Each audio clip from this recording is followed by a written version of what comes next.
ইসলাম ধর্মে যতগুলো স্তম্ভ আছে, যতগুলো খুঁটি আছে, যতগুলো অপশন আছে, যতগুলো ধাপ আছে, তার মধ্যে সবচেয়ে গুরুত্বপূর্ণ ধাপ হচ্ছে কি? নামাজ।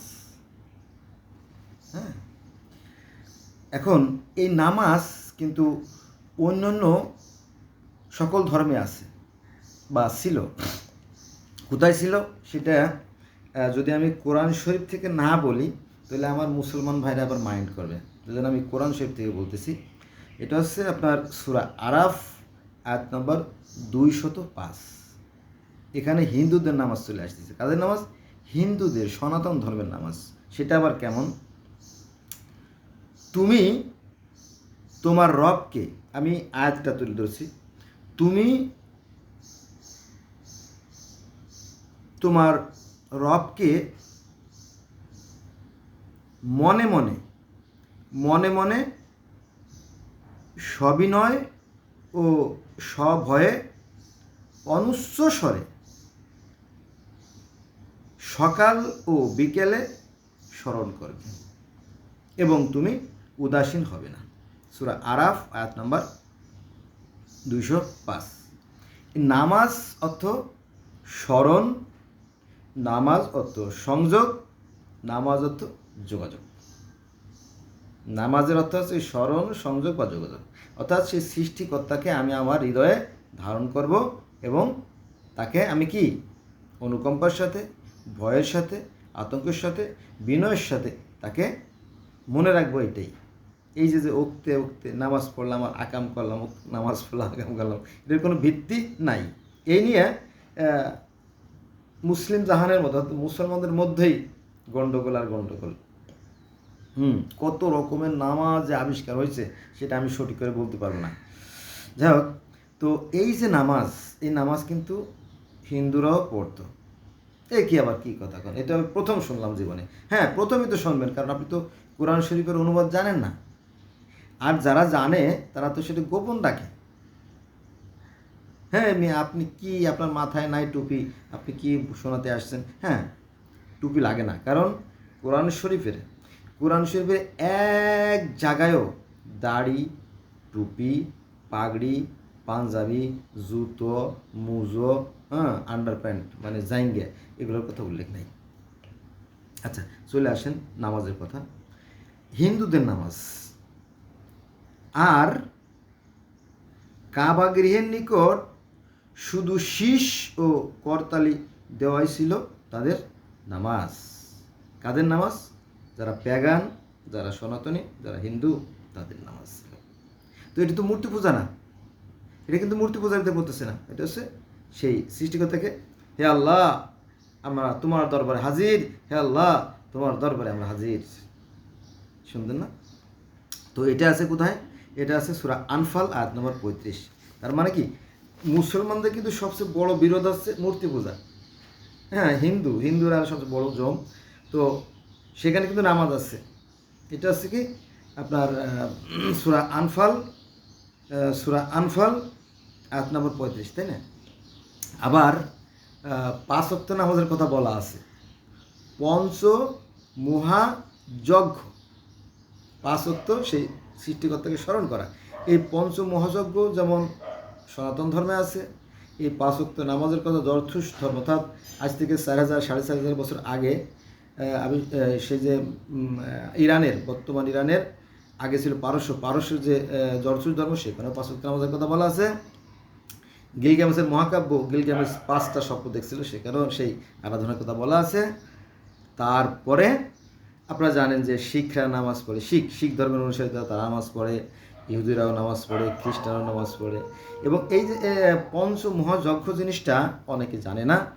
এই পঞ্চ মহাযজ্ঞর অর্থই হচ্ছে এই অর্থের সাথে মিলে যায়।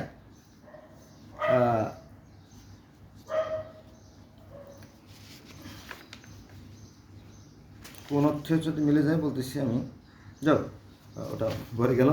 তো যখন কোনো মানুষ ঘুম থেকে উঠবে, সনাতনদের কথা বলতে, হিন্দুদের কথা, পঞ্চ মহাযজ্ঞের কথা বলছি, যখন ঘুম থেকে উঠবে তখন সেই সৃষ্টিকর্তাকে স্মরণ করবে। হ্যাঁ, তারপর দুপুর সময় যখন তারা পরিশ্রম করে আসবে তখন তারা একবার সৃষ্টিকর্তাকে স্মরণ করবে। আবার সন্ধ্যায় তাকে স্মরণ করবে, হ্যাঁ, রাতে একবার স্মরণ করবে, আর প্রত্যুষে একবার স্মরণ করবে।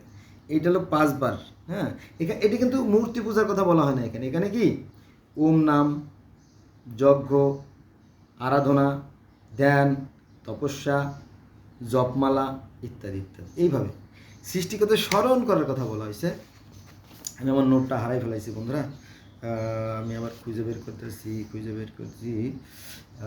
আপনারা আমার সাথে থাকবেন, রাগ করে চলে যাবেন না প্লিজ। ও, পাইছি। এটা কিন্তু আমি একবার বলছি, তারা আবার বলতেছি, সৃষ্টিকর্তাকে আমরা কীভাবে স্মরণ করবো। এবারে কোরআনে কি বলছে দেখেন, কোরআনে বলতেছে যে তুমি তোমার রবকে মনে মনে সবিনয় ও সভয়ে অনুচ্চস্বরে সকাল ও বিকেলে স্মরণ করবে এবং তুমি উদাসীন হবে না। সূরা আরাফ আয়াত নম্বর 5। কিন্তু এই যে অনুচ্চস্বরের কথা বলা হয়েছে, কিন্তু আমরা করি কি তার উল্টো। এখানে বলা হয়েছে অনুচ্চস্বরে, অর্থাৎ নীরবে নিভৃতে গোপনে, তাই না, সেই সৃষ্টিকর্তা স্মরণ করব।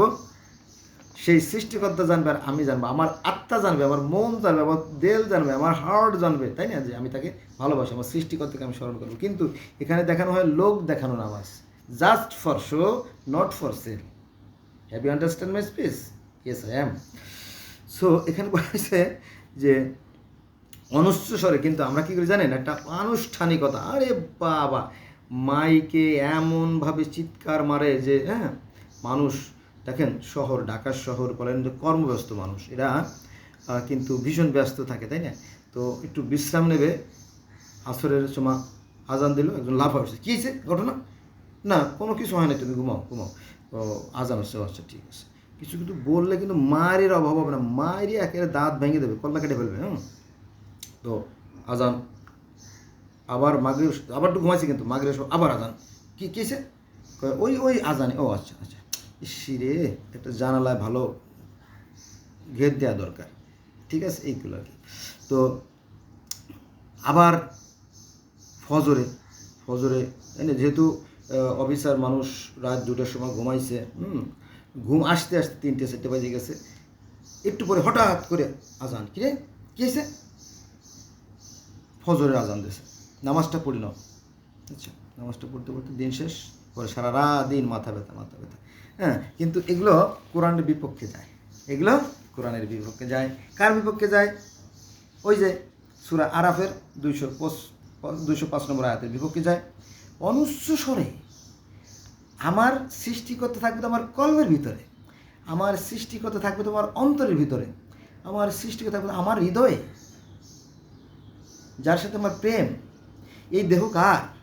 এই যে দেহ, এই দেহ কার দ্বারা সৃষ্টি বা কার, দানই বা কার, পরিষ্কার করবে কার?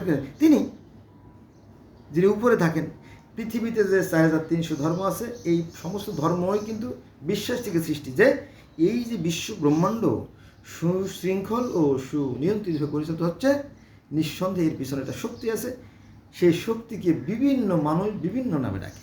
যেমন হিন্দুরা বলে গোবিন্দ, কেউ বলে হরি, কেউ বলে নারায়ণ, কেউ বলে প্রজাপতি, কেউ বলে ঈশ্বর, কেউ বলে ভগবান, কেউ বলে পরমাত্মা, কেউ বলে ব্রহ্মা। এরকম বহু নাম আছে, বহু শত নাম থাকবে। যেমন আমরা মুসলমানরা, আমরা বলি আল্লাহ, খালেক, মালেক, কুদ্দুস, সালাম, রহিম, জব্বার, আকবর, রহমান, হ্যাঁ, ইত্যাদি শত নামে আমরা ডাকি। তো আমরা মুসলমান, আমি যেহেতু মুসলমানের সন্তান, আমরা যদি শত নামে ডাকতে পারি, তাহলে প্রাচীন ধর্ম সনাতন বা হিন্দু ধর্ম, তারা তো 500 নামে ডাকতে পারে, যেহেতু সেই ধর্ম প্রাচীন ধর্ম, আর তাদের শাখা প্রশাখা ডাল গজিয়ে অসংখ্য শাখায় সৃষ্টি হয়েছে নাকি। আমাদেরটাও কম না, আমাদেরটাও কিন্তু অসংখ্য শাখা, যেমন শিয়া, সুন্নি, মুতাজিলা, খারিজি, রাফি, দ্রুজো, শান্ত, এজিদি, বাহাই, তাওহীদ, আহমদী, মুসলিম জামাত, কাদিয়ানি, শাফি, মালিকি, হাম্বেলি, হানাফি, হ্যাঁ, শরীয়ত, মারুফত, আমাদের ধর্ম, আমাদের ইসলাম ধর্ম বাচ্চা দিতে প্রায় 4-5 ডজন, প্রায় 20 ডজন বাচ্চা দিয়ে ফেলাইছে। এখন আপনি কোনটারে সঠিক বলবেন আর কোনটারে সঠিক বলবেন বলেন? উত্তর দেন, যোগ্যতা থাকলে উত্তর দিয়ে যাবেন। আমার মুসলমান ভাইদেরকে আমার প্রশ্ন রয়ে গেল, ঠিক আছে? এই সমস্ত ভণ্ডামি করা যাবে না।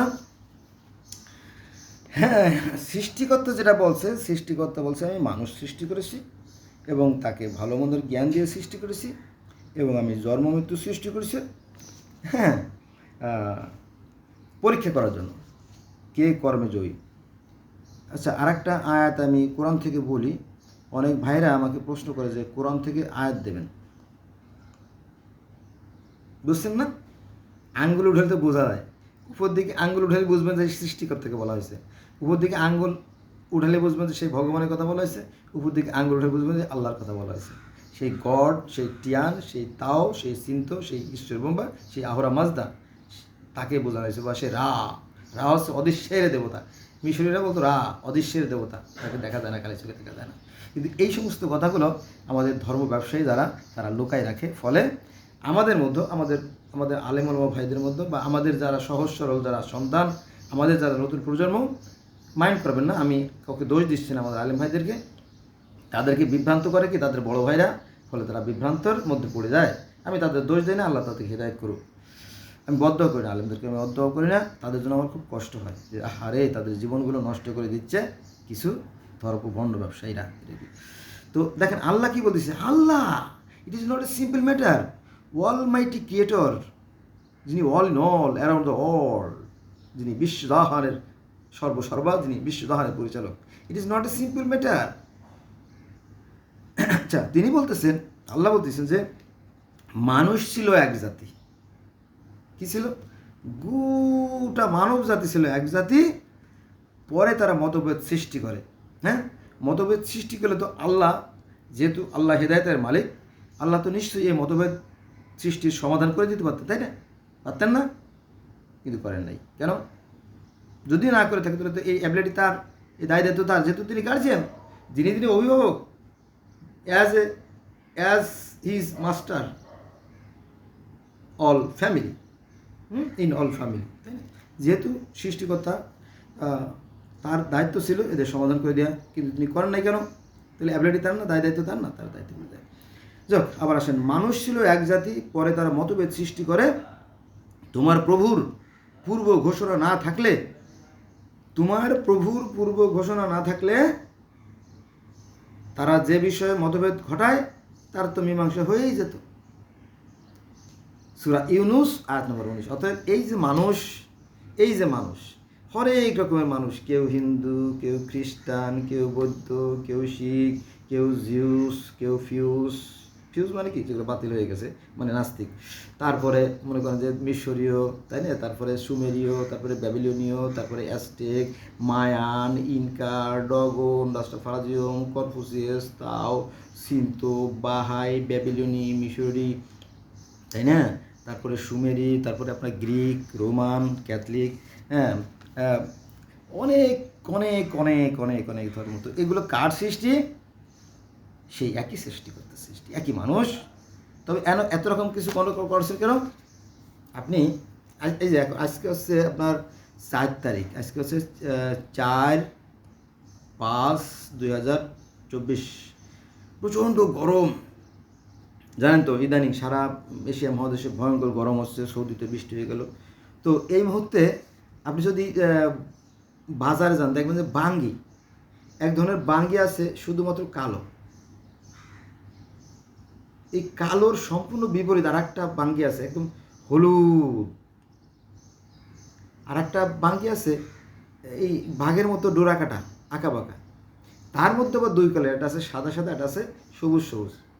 এরকম মানে হরেক রকমের বাঙ্গি। আবার তো যদি আপনার সাম্মাম দেখেন, বাঙ্গি আর সাম্মাম, বাঙ্গির মধ্যে কোনো আছে বেলে, কোনো আছে এটেলে, হ্যাঁ। আর বাঙ্গির মধ্যে কোনো আছে আবার বড়ো সাইজের, কোনো আছে আবার ছোটো ছোটো সাইজের, আবার কোনো আছে গোল, কোনো আছে লম্বা, কোনো আছে চ্যাপ্টা, হরেক রকমের। হায় হায়, এ কী অদ্ভুত ব্যাপার, তাই বিচিত্র। এ কার সৃষ্টি? সেই সৃষ্টিকর্তার সৃষ্টি। তিনি এই যে ঋতু পরিবর্তন, অ্যারাউন্ড দ্য ওয়ার্ল্ড যে ঋতুর পরিবর্তন হচ্ছে, তো এটা তিনি কেন করেন? এটা কি দেশের খেলা না? তিনি কি সারা বছর একরকম করতে পারতেন না? পারতেন। কিন্তু তার চাইতে এই যে 6 ঋতু বা 12 মাসে যে 12 রকমের ভাব হয় প্রকৃতিতে, যেমন গ্রীষ্ম, বর্ষা, শরৎ, হেমন্ত, শীত, বসন্ত, এই যে যে 6টা ঋতু, এক এক ঋতুতে প্রকৃতিতে দেখবেন যে বিভিন্ন ধরনের রং, রূপ আর রসের খেলা, তাই না? এই যে এখন গরমের সময় দেখবেন যে কাছে কাছে আম, জাম, কাঁঠাল, লিচু, পেঁপে, আনারস, তরমুজ, বাঙ্গি, মানে ফসলের সমারোহ আর কি, যদিও গ্রীষ্মকাল। তো আমরা মূল কথায় চলে যাই বন্ধুরা, সরি ফর দ্যাট, আসলে অন্য প্রসঙ্গে চলে গেলাম। কোথায় যেটা বলছিলাম, নামাজ most important prayer in the religion world. নামাজ তাহলে কারা পড়ে? হিন্দুরাও পঞ্চমহাযজ্ঞ 5 ওয়াক্ত নামাজ পড়ে, যারা দর্শন ধর্মের অনুসারী তারাও 5 ওয়াক্ত নামাজ পড়ে, তাই না? যারা গ্রিক, রোমান তারাও আরাধনা করে, নামাজ হয়তো পড়ে না, তারা অন্যভাবে অন্য পদ্ধতিতে তারা সেই সৃষ্টিকর্তার ধ্যান সাধনা করে থাকে। তারপরে মিশরীয় পুরাণ, তারাও সেই অদৃশ্য, তাদেরও সৃষ্টিকর্তা এই আমাদের মুসলমানদের মতোই অদৃশ্য সৃষ্টিকর্তা, তিনি হচ্ছে রা। কিন্তু এই মিশরীয়দের যে ধর্ম ছিল না, এ কথা 100% প্লাস 100% মিথ্যা কথা। এই ফেরাউনদেরও সৃষ্টিকর্তা ছিল, ফেরাউনদেরকে ঈশ্বর বলা হতো, আর সেই ফেরাউনকে যারা সৃষ্টি করছে তাকে বলা হতো মহা ঈশ্বর, ওরা হলো ঈশ্বর, আর ওদের যারা সৃষ্টি করছে তারা হচ্ছে মহা ঈশ্বর। এই কথাটা আলেমরা, ধর্মগুরুরা কেন বলে না এটা আমি জানি না, এটা আমার বোধগম্য না, আমি বলতেও পারবো না, কিন্তু মিথ্যাচার করে এ ব্যাপারে নিশ্চিত। আবার সেই যে মিশরীয় ধর্ম, সেখানেও অদৃশ্যের 4 জন দেবতা আছে, হু, শেহা, শেহেম, হেহ। আবার এই 4 জন দেবতা হিন্দু ধর্মে আছে, ব্রহ্মা, বিষ্ণু, শিব, মহেশ্বর, 4 জন। তাহলে সনাতন ধর্ম 4 জন, মিশরীয় ধর্ম 4 জন, তারপরে তাওরাত, জবুর, ইনজিলেও 4 জন, ইসলাম ধর্ম 4 জন, আজরাইল, জিব্রাইল, ইসরাফিল, মিকাইল 4 জন। আবার প্রাচীন যে ধর্ম, প্রাচীন এর আগে যে ধর্মগুলো ছিল পৃথিবীতে, সেখানেও 4 জন কথা বলা আছে। কোরআনে আছে লাত, মান্না, উজ্জা, হাবল। তো বন্ধুরা এই কথা বললাম, তো আমি তো অনেকগুলো এখানে আলোচনা করলে পরে নষ্ট হয়ে যাবে, ভিডিওই নষ্ট হয়ে যাবে। তো আপনারা সঙ্গে বুঝে নিন যে প্রত্যেকটা ধর্মেই 4 জন ফেরেশতা আছে, বুঝছেন? সেক্টর কমান্ডার আর কি। আমাদের বাংলাদেশে 11টা সেক্টর ছিল যুদ্ধের সময়, ওরকমটি অন্য কোনো আছে। এখন তাহলে নামাজ সনাতন ধর্মে আছে, রোজাও সনাতন ধর্মে আছে, তবে তারা কি বলে কি উপবাস। কলেমা, নামাজ, হ্যাঁ কলেমা, নামাজ, কলেমা, হ্যাঁ কলেমার কথা বলা হয় না, কলেমা। আমাদের ইসলাম ধর্মে আছে কলেমা, লা ইলাহা ইল্লাল্লাহ, আল্লাহ ছাড়া কোনো মাবুদ নাই। সনাতন ধর্ম এই কলেমা আছে। ব্রহ্ম একই, দ্বিতীয় নাস্তি। সৃষ্টিকর্তা মানে ব্রহ্মা, হিন্দুরা বলে ব্রহ্মা, যদিও তিনি ব্রহ্মা নন, তিনি পরমাত্মা, তিনি ব্রহ্মাকে সৃষ্টি করছেন। তো ব্রহ্মা একই, দ্বিতীয় নাস্তি, নেহি নাস্তি, নেহি নাস্তি, নেহি নাস্তি, নেহি নাস্তি, নেহি নাস্তি, নেহি নাস্তি, নেহি নাস্তি। ব্রহ্মা মাত্র একজনই, অর্থাৎ সৃষ্টিকর্তা মাত্র একজনই, দ্বিতীয় কেউ নাই, দ্বিতীয় কেউ নাই, দ্বিতীয় কেউ নাই। এটা আমার কথা না, এটা জাকির নায়ক কিন্তু এভাবে বলে, আমার মতো বলে, হ্যাঁ কেউ নাই, কেউ নাই, কেউ নাই, একজন মাত্র সৃষ্টিকর্তা। কোথায়? সনাতন ধর্ম। তাহলে আপনি এতগুলো কোথায় পাইলেন? তারা একজনকেই মানে। হ্যাঁ, কিন্তু হুজুরা বলে যে না, তারা পূজা করে, পূজা ওই যে ওই দুর্বল দিকটা। আরে বাবা, পূজা কে করে? কিছু লোকে করে, সবাই তো আর করে না, তাই না? আপনি দেখবেন যে হিন্দুদের মধ্যে ব্রহ্ম সমাজ আছে, যারা ব্রহ্মার, যারা নিরাকার ব্রহ্মা, আর ব্রহ্মা যেহেতু নিরাকার, সেই নিরাকার ব্রহ্মার যারা উপাসনা করে তারা আছে কি ব্রহ্ম সমাজ। ব্রহ্মা আর ব্রহ্ম মানে এখানে কিন্তু ঈশ্বর আর মহাশ্বর তো পার্থক্য আছে। ছেলে আর পিতা কিন্তু এক কথা না, তাই না? ছেলে হচ্ছে ছোট, বাবা হচ্ছে বড়, অনেক দিক। তো এখানে আছে কি, হ্যাঁ, তাহলে কলেমা সনাতন ধর্মে আছে, কলেমার পরে নামাজ অর্থাৎ পঞ্চমহাযজ্ঞ সেটাও আছে, রোজা, আমরা মুসলমানরা রোজা থাকি, হিন্দুরাও উপবাস থাকে, একই নিয়ম কানুন। তবে এ নিয়েও কিন্তু উল্টোপাল্টা ব্যাখ্যা করে কারা? এই ধর্মগুরুরা, এটা পেজকে লাগায়, মানুষের মধ্যে জটিলতা সৃষ্টি করে, সমস্যা সৃষ্টি করে। তাহলে কলেমা পালাম, নামাজ পালাম, রোজা পালাম, হজ। আরে বাবা, হজ তো আমরা করতে যাই মক্কায়, কিন্তু এই জায়গা তো আগে হিন্দুরাই যাইত। গোটা পৃথিবীর যত হিন্দু ছিল, এখানে একটা আন্তর্জাতিক মানে একটা প্রতিষ্ঠান মানে ছিল, সেটা হচ্ছে ওকাজ মেলা, যেখানে সারা পৃথিবী থেকে হিন্দুরা এই মক্কেশ্বর মন্দিরে অর্থাৎ মক্কা শরীফে গিয়ে তারা সম্মিলিত হবে। সেই আগের নিয়মে আছে, শুধুমাত্র একটু 19 আর 20, আর কিছু না। এই নিয়ে এত লাফালাফি কেন? এই নিয়ে কেন তোমরা খুনোখুনি করো? কেন এত অশান্তি সৃষ্টি করো? তোমাকে আল্লাহ কি বলছে এটা করতে? আল্লাহ তো এগুলো বলেন নাই, তাই না? কেন এগুলো করো? কেন ধর্ম নিয়ে কেন ভণ্ডামি করো এত বড় সেন্সিটিভ জিনিস নিয়ে? তাহলে এই যে মক্কা, এই মক্কা ছিল হিন্দুদের সেই দেব আদিদেব মহাদেবের আস্তানা। ওই যে কালো যে পাথর, এটা ছিল শিবের লিঙ্গ, কালো লিঙ্গ, সেটাকে বানাই ফেলেছে উল্টো পাল্টো করে, তাই না? আর এই হিন্দুদের যে এই জায়গাটা, যে মক্কেশ্বর মন্দিরটাকে বানাই ফেলেছে মক্কার মসজিদ, তাই না? যেমন জেরুজালেমের যে মসজিদ, এটা হচ্ছে মসজিদ না, এটা হচ্ছে কি টেম্পল মাউন্ট। এটা হচ্ছে কার? এটা সেই ইহুদি খ্রিস্টানদের, এটা বানাই ফেলেছে মুসলমানদের, তারপরে আমাদের, সবই তাদের। যাক, তাহলে কলেমা গেল, নামাজ, রোজা, হজ গেল। হজ এখানে তো তারাই হজ করতো, এখন এটা মুসলমানের ক্ষমতা আসার পরে হিন্দুদেরকে তাড়াই দিয়ে এখন তারা দখল করছে। জিনিসটা বুঝতে হবে। আবার আমরা এই যে আমরা মুসলমান, এই ভারতবর্ষে এই তো মাত্র 400 বছর আগে কোনো মুসলমান ছিলই না। হয়তো দেখা গেছে আমাদের পূর্বপুরুষ 400 বছর আগে যে পূর্বপুরুষ, আমাদের এই পূর্বপুরুষটাই হয়তো হিন্দুই ছিল, মসজিদও হিন্দুদের, আমরাও এই হিন্দু থেকে মুসলমান হয়েছি। যেমন খাজা মঈনুদ্দিন চিশতি রহমতুল্লাহ আলাইহি, উনি নাকি 99 লক্ষ লোককে বা 1 কোটি লোককে মুসলমান বানিয়েছিল। আমরা হয়তো সেই হিন্দু থেকেই হয়েছি, তাই মানে কি? তার মানে কি ধর্মের আস্তে আস্তে বাচ্চা দিচ্ছে, শাখা প্রশাখা তৈরি হচ্ছে। তো এই নিয়ে এত বাড়াবাড়ি কেন, তাই না? আমরা যারা মুসলমান হয়ে গেছি মাশাআল্লাহ ভালো, আর যারা হয় নাই তাদেরকে আমরা বোঝাবো, ভাই এই মূর্তি তো কিছু করতে পারে না, মূর্তির মধ্যে বাঁশ এখান ডুবো দিয়ে খেয়াল করে দিয়ে মাটি বানায়, এটা বাদ দাও। তো মূর্তি পূজার রহস্য আছে, এটা আমি অন্য একটা ভিডিওতে বলবো। তাহলে কলেমা, নামাজ, রোজা, হজ, জাকাতের কথা বলা হয়েছে।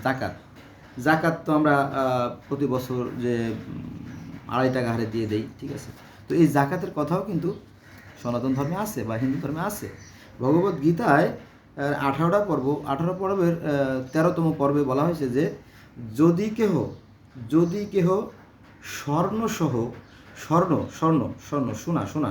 স্বর্ণসহ ব্রাহ্মণকে গীতা দান করে, তাহার আর পুনর্জন্ম হয় না। অর্থাৎ যদি কেউ বড় রকমের দান ধ্যান করে, ঈশ্বর তো আর এই দান নেবেন না, তার দানের অভাব নাই।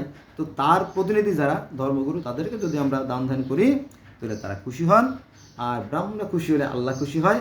আর তারার এই কষ্টের জীবন, মানে এই যে 84 লক্ষ যে জনি, এই 84 লক্ষ জনিতে বারবার জন্ম নিতে হয় না, মৃত্যু বরণ করতে হয় না, বরং সেই পরমাত্মার সেই ঈশ্বরের অস্তিত্বে মিশে যায়। যেমন আমরা যেমন আল্লাহ নূরে নূরান্বিত হতে চাই, তাই না?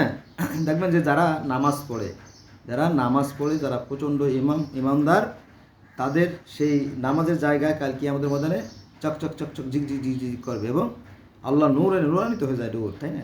অনন্তি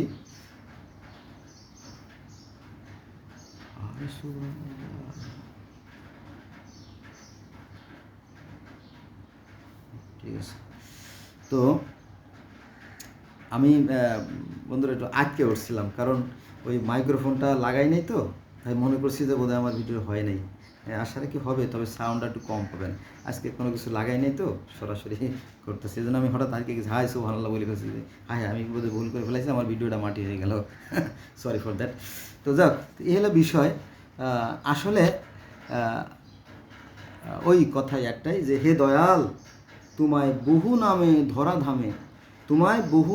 ধরা ধামে কত নামে ডাকি, জানিতে চাই দয়াল তোমার আসল নামটা কি।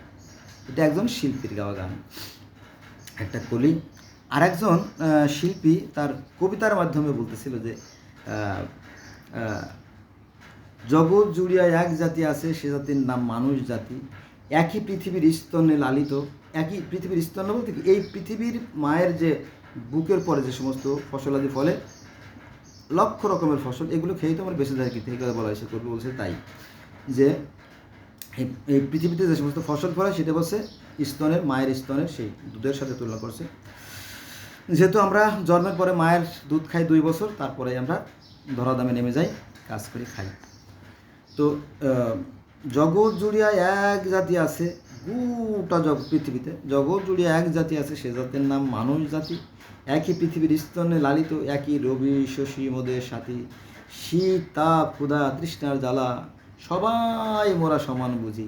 জলে মরি বাসি পাইলে ডাঙ্গা, ধলো আর কলো বাহিরে কেবল, ভিতরে সবাই সমান ডাঙ্গা। মানে গোটা বিশ্ববাসীর জন্য এই কবিতা। কত মহৎ চিন্তাশীল এই ব্যক্তি, কে লেখছে আমার নাম মনে নাই। আবার আমাদের কবি কাজী নজরুল ইসলাম বলছে যে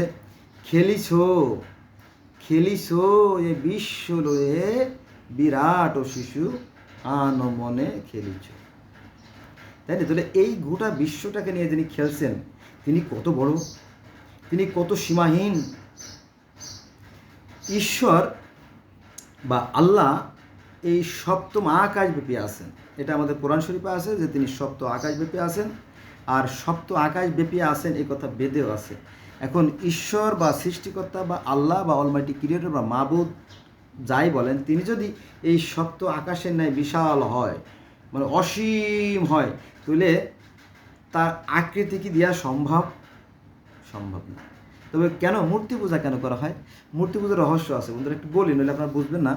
মূর্তি পূজা হচ্ছে যে ঢাকার তাঁতিবাজারে একবার গেলাম, তো একটা মূর্তির সামনে গরু, ছাগল, হাঁস, মুরগি, কুমির, বাঘ, বিড়াল, ইঁদুর, বান্দর, তার গলায় তার সাপ, শরীরে তার বাঘের চামড়া পরা।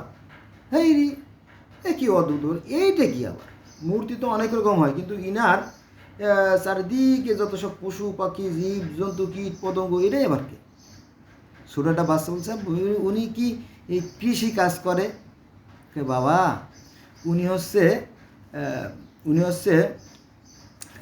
পশুপতি। কি বাবা?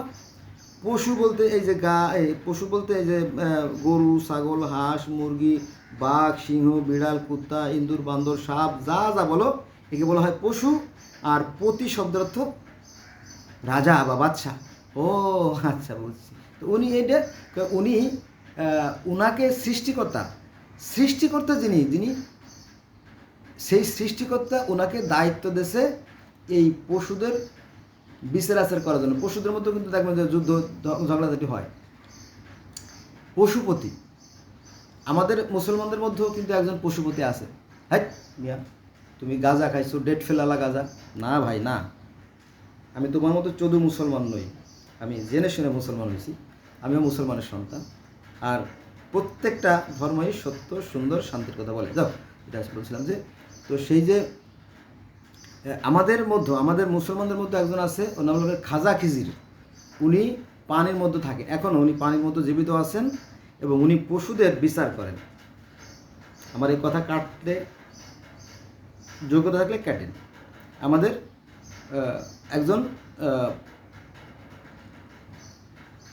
নবী আছেন, ওনার নাম আছে খাজা খিজির পয়গম্বর। উনি পানির মধ্যে আছেন, উনি বিভিন্ন জীবের বিচার আচার করে থাকেন, এরকমটি আছে বর্তমান। আর একটা আছে, সেটা হচ্ছে যে বাচ্চা সুলাইমানকে বলা হয় পশুপতি, বা উনি জীবজন্তু প্রাণীর ভাষা বুঝতেন। কে? সুলাইমান আলাইহিসসালাম। সোলোমান, আমরা মুসলমানরা যাকে বলি সুলাইমান, বাদশাহ সুলাইমান। ইহুদি খ্রিস্টান তারা বলে কি সলোমন, বাদশাহ সলোমন। এই বাদশাহ সুলাইমান গোটা প্রাণী জগতের ভাষা বুঝতেন। তার মানে হিন্দুদের মধ্যে থেকে ওই যে পশুপতি, মহাদেব বা শিব বলে, কেউ বলে শিব, কেউ বলে মহাদেব, আর কেউ বলে পশুপতি। উনি আর আমাদের যে ইসলাম ধর্মের যে বাদশাহ সুলাইমান, উনি সমস্ত জীবজন্তুর ভাষা বুঝতেন বা তাকে বোঝার যোগ্যতা দিয়েছিল। এই যে ভাষা তিনি বুঝতেন, এই কথা আপনি, আপনার দাদা, আপনার চাচা, আপনার খালু, আপনার ফুফু, আপনার দুলাভাই কেউ কাটতে পারবে না। কারণ কি জানেন? এই সুলাইমানের যে পশুদের সাথে কথা বলার যে কাহিনী, সেটা কোরআন শরীফেই আছে। আমি না যাই না, ইউটিউব দেখে আমি কথা বলছি না।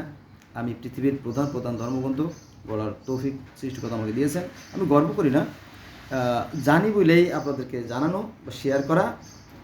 এবং আমি অনুরোধ করব, ধর্ম একটাই, গোটা পৃথিবীর ধর্ম একটাই, সত্য, সুন্দর আর কল্যাণ আর আদর্শের যে পথ সেটাই ধর্ম, আর বাকিগুলো অধর্ম। সূরা আল বাকার আর ৬২ নম্বর আয়াত যদি আপনি দেখেন, তাহলে সেখানে বলা হয়েছে যে সেই সৃষ্টিকর্তায় বিশ্বাস যারা করে আর যারা সৎ কাজ করে তারাই জান্নাতি। অর্থাৎ সৃষ্টিকর্তাকে পেতে হলে কন্ডিশন একটাই, সত্যের পথে থাকতে হবে, সত্য। আর সত্যের পথে যারা থাকবে তারাই মহা কল্যাণ লাভ করবে। বোঝা গেছে?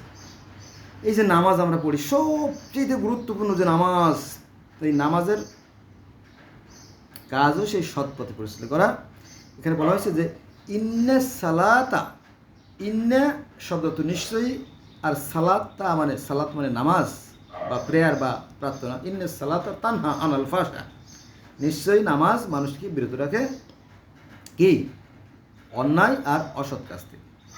ইন্নে সালাতা তানহা আনাল ফাহশা ওয়াল মুনকার আল বাগি, নিশ্চয়ই মানুষকে অন্যায় কাজ থেকে বিরত। কিন্তু আসলে আমরা কি আসলে অন্যায় কাজ থেকে ফিরে থাকতে পারছি? যে মিথ্যে কথা।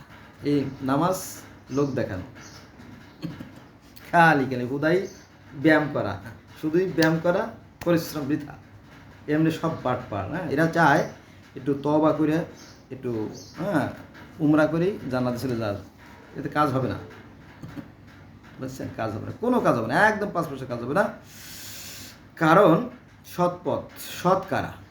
দেখেন চীনের মানুষগুলো কত বন্ধুত্বপূর্ণ, তারা ঐক্যবদ্ধ হয়ে বিশাল সাম্রাজ্য আছে। রাশিয়া, জাপানের মানুষ দুর্নীতি কি বোঝেই না, দুর্নীতি কি জিনিস বোঝেই না। সবাই যেন একই মায়ের সন্তান। আপনি আমেরিকাতে যাবেন, পুলিশটা ফোন দিলে তারা 20 মিনিটের মধ্যে চলে আসবে, 20 মিনিটের মধ্যে চলে আসবে, আধা ঘন্টার মধ্যে চলে আসবে, এসে ফয়সালা করে দেবে। আমাদের দেশে পুলিশে টাকা না দিলে আপনার জিডি হোক আর মামলা হোক নেবে না, ফেলাই থুয়ে দেবে।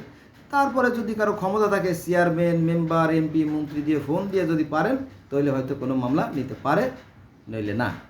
তারপর আপনি যদি কোর্টে যান, কোর্টে গেলে আপনাকে প্রথমে মোহরিকে টাকা দিতে হবে, পিস্কারকে টাকা দিতে হবে, উকিলকে টাকা দিতে হবে, তারপরে আপনার যা আছে সব ঘটি বাটি সব দিয়ে চলে আসতে হবে। বিচারের নামে ঠন। এত বড় চিটার, এত বড় বাটপার জাতি পৃথিবীর ইতিহাসে বিরল।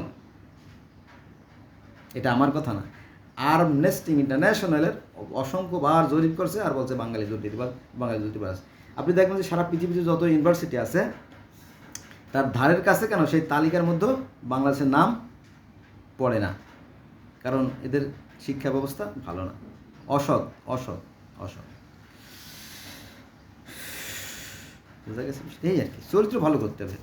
নবী মোহাম্মদ সাল্লাল্লাহু আলাইহি সাল্লামকে আমি যেহেতু মুসলমানের সন্তান, নবী মোহাম্মদ সাল্লাল্লাহু আলাইহি সাল্লামকে আমরা মনে করি গোটা পৃথিবীর সর্বশ্রেষ্ঠ মানুষ। তিনি বলছেন যে মানুষের মধ্যে ওই ব্যক্তি উত্তম। কে বলছে? নবী মোহাম্মদ সাল্লাল্লাহু আলাইহি সাল্লাম। মানুষের মধ্যে ওই ব্যক্তি উত্তম যার আখলাক ভালো, যার চরিত্র ভালো। ওই একই কথা আমরা পড়ছি যে character is the crown and glory of human life. একজন মানুষের শিক্ষা থাকতে পারে, অর্থ থাকতে পারে, বংশমত থাকতে পারে, ক্ষমতা থাকতে পারে, কিন্তু যদি চরিত্র না থাকলে তার কিছুই নাই। আবার অন্য আরেকজন বলছে একই কথা অন্য ভাষায়, when money is lost nothing is lost, when health is lost something is lost, but when character is lost everything is lost. যখন টাকা হারায় কিছুই হারায় না, যখন স্বাস্থ্য হারায় কিছুটা হারায়, কিন্তু যখন মানুষের চরিত্র হারায় যায় তখন তো সব হারাইতে হয়। সেই চরিত্রকে বাঙালির আছে। যদি চরিত্র বাঙালির থেকে থাকে তাহলে তো বঙ্গবন্ধু, জাতির পিতা বঙ্গবন্ধু কেউ ভোট দেবে না। বঙ্গবন্ধু একটা কথা বলেছিলেন যে মানুষে পায় স্বর্ণের খনি, হীরার খনি, রূপোর খনি, তামার খনি, লোহার খনি, আর আমি পাইছি চোরের খনি। কার কথা? জাতির জনক বঙ্গবন্ধু শেখ মুজিবুর রহমানের কথা। পারলে আপনি ডিলিট করে দিন এই কথা, পারবেন না। এদের কোনো চরিত্র নাই, যার চরিত্র নাই সে সিলেবাসের বাইরে। এবার আসেন লাস্ট কথায়, এবং আমি ভিডিও অফ করে দেবো। বলা হয়েছে যে সৃষ্টিকর্তা বলতেছে যে আমার সৃষ্টিকে ভালোবাসে আমি তাকে ভালোবাসি। কে বলতেছে? সৃষ্টিকর্তা। আপনি সৃষ্টিকে ভালোবাসবেন না, আপনি একা জান্নাতে চলে যাবেন, এ তো হয় না। এই সমস্ত বাড়াবাড়ি বাদ দিতে হবে, ভালো হইতে হবে, নিজের চরিত্রকে ভালো করতে হবে, বুঝছেন? হিংসা বিদ্বেষ বাদ দিতে হবে। কাল কিয়ামতের ময়দানে যখন মানুষের অন্ধচক্ষু খুলে দেওয়া হবে, তখন সে দেখতে পাবে সে কি অর্জন করছে। যে যা অর্জন করবে তারই জন্য প্রত্যেকটা মানুষের আমলনামা তার গলা হাসুরূপ, কারো জন্য কারো জবাবদিহিতা করতে হবে না। বোঝা গেছে? আর সেদিন কারো বাক্য স্ফুট হবে না, তার চেহারা দেখে তার অঙ্গ প্রত্যঙ্গই সাক্ষী দেবে। এগুলো কোরআনের কথা, কিন্তু কোরআনটাকে বাদ দিয়ে এখন হাদিস তৈরি হয়েছে। হাদিস নানামুখী বর্ণনার কারণে এখন খোদ আলেম ওলামাদের মধ্যে বিভেদ, দ্বন্দ্ব সৃষ্টি হয়ে গেছে। এটা যুগে যুগে এমনই ছিল। তার মানে এই ধর্মটা অনেকটা বাতিলের পর্যায়ে চলে যাচ্ছে। হ্যাঁ, যেমন কওমিরা আলিয়ারা বলে কাফের, আর আলিয়ারা কওমিরা বলে কাফের। এভাবে তুই কাফের, তোর বাপ কাফের, তোর দাদা কাফের, তোর 14 গোষ্ঠী কাফের, এইভাবে চলছে আর কি। তো এইভাবে ওরা নিজে ধ্বংস হয়ে যাবে। কিন্তু কোরআন তা বলে না। হ্যাঁ, কোরআন তা বলে না। আল্লাহ বলেন, আর আল্লাহ অনাসারি কওমকে পথ দেখান না। আর আল্লাহ অনাসারি অনবিচারী অত্যাচারী জালেম সম্প্রদায় যারা, তাদেরকে পথ দেখান না। এটা আছে কোথায়? এটা আছে পবিত্র কোরআন শরীফের সূরা তওবার 109 নম্বর আয়াতে। আচ্ছা, তো আমরা মুসলমান, আমরা এই বাঙালি জাতি হচ্ছে কি চরিত্রহীন জাতি, লম্পট জাতি, এদের কোনো নাই। তো তার মানে ভিডিওটা শেষ করার আগে কিছু কথা বলি। Example is better than person. যেমন আমাদের এই বাংলাদেশের মনে করেন যে র্যাবের যে প্রধান ছিল বেনজির আহমেদ সাহেব, তিনি অলরেডি ধরা খেয়ে গেছেন। হাজার কোটি টাকা মারছেন, সেটা প্রকাশ হয়ে গেছে।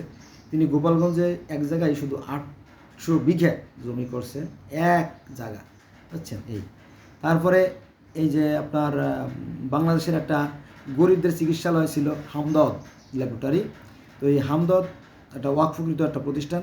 এর যে এমডি ইউসুফ হারুন সাহেব, মাশাল্লাহ, কি নুরানি চেহারা, কিন্তু মুখে কালো দাগ, শয়তানের চিহ্ন, শয়তান। তো ইনার গোটা গোষ্ঠী শুদ্ধ হাজার কোটি টাকা মাইনে নিয়ে গেছে সরকার থেকে, এবং নিজের ছেলের নামে জনকল্যাণ ফার্মাসিউটিক্যাল তৈরি করছে। আচ্ছা, এবার আসেন তাসকিন সাহেব, অসার যে এমডি সাহেব ছিল তাসকিন সাহেব, সে আর এক চোর। তারপরে আমি একবার এসেন্সিয়াল ডাকে গেছিলাম, সেখানে দেখলাম মিল্লাতুল ইসলাম, সেও কত 500 বা 5000 কোটি টাকা মেরে দিচ্ছে, সেও এক চোর। তারপরে কি বলবো, বলছেন চোর, খালি চোর আর চোর, এদের আবার কিসের ধর্ম, চোরের আবার ধর্ম, তাই না বন্ধুরা? তাহলে আজকে এই বন্ধু থাকলো, তাই না? এরকম অনেকের কথা হয়তো বলতে পারবো, কিন্তু বলে তো লাভ নাই, তাই না? মার কাছে মামবাড়ি গল্প বলে লাভ নাই। চোরের আবার কি ধর্ম? চোরের কোনো ধর্ম নেই। তবে হ্যাঁ, আপনারা ভীত হবেন না, আতঙ্কিত হবেন না। যারা সৎ, যারা ন্যায়পরায়ণ, নিশ্চয়ই তাদের জন্য মহাকল্যাণ আছে। সৃষ্টিকর্তা যথেষ্ট ভালো বোঝেন, এ ব্যাপারে কোনো সন্দেহ নাই।